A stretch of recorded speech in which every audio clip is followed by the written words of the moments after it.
खरपुडी येथील सिडको प्रकल्पात गेलेल्या जमिनीला सारखाच भाव देण्यात यावा। ग्रीन बॅलेट आणि येलो बॅलेट या दोन्ही भागांना सारखाच भाव द्यावा। खरपुडी येथील सिडको प्रकल्पात जमिनी गेलेल्या शेतकऱ्यांची मागणी। ग्रीन बेल्ट मधील जमिनीला येलो बेल्ट प्रमाणे भाव मिळत नसल्याने शेतकऱ्यांचा सिडको प्रकल्पाला विरोध।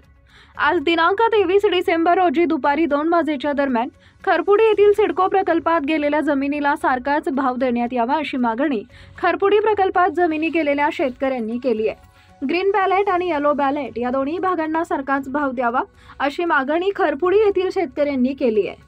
जालना जिल्हाधिकारी कार्यालयात आज आमदार अर्जुन खोतकर आणि जिल्हाधिकारी डॉक्टर श्रीकृष्ण पांचाळ यांच्या उपस्थितीत जमिनी गेलेल्या शेतकऱ्यांची बैठक झाली। यावेळी येलो बेल्ट प्रमाणेच ग्रीन बेल्ट मधील जमिनीला भाव देण्याची मागणी शेतकऱ्यांनी केली आहे। दरम्यान ग्रीन बेल्ट मधील जमिनीला येलो बेल्ट प्रमाणे भाव मिळत नसल्याने शेतकऱ्यांचा सिडको प्रकल्पाला विरोध पाहायला मिळतोय। जिल्हाधिकारी आणि आमदार साहेबांकडे काय मागणी केली? आम्ही प्रस्तावित सिडको प्रकल्पासंदर्भात ज्या जमिनी अधिग्रहण करणं चालू आहे त्या संदर्भात आमची मागणी अशी होती शेतकऱ्यांची की येलो झोन आणि ग्रीन झोन एकच भाव देण्यात यावा आणि त्यामध्ये जे बायपास चाललेला त्याची जमीन सोडून देण्यात यावी, ती घेऊ नये सिडको याच्यामध्ये। उलट महानगरपालिका होऊन 1 वर्ष लोटलं आणि प्रशासनाने भौगोलिक क्षेत्र 1 इंचही नाही वाढवलं आणि भौगोलिक क्षेत्र वाढवलं आमच्या जमिनीचे भाव ऑटोमॅटिक वाढणार आहेत।